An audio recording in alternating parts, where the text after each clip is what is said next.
अस्सलामुअलैकुम वरहमतुल्लाहि वबरकातुहू। मैं ज़ेबा तबस्सुम, सदर all India Urdu welfare development charitable trust Bangalore.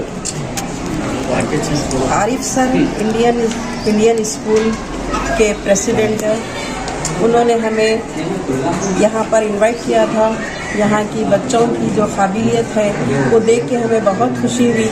हम अल्लाह से दुआ करते हैं कि अल्लाह ताला और इस स्कूल को और सर को और खिदमत का जज्बा अता करे और तरक्की दे। और अल्लाह ताला से हमारी दुआ है कि और स्टूडेंट्स ज़्यादा से ज़्यादा यहाँ पे फैज़याब होके निकलें।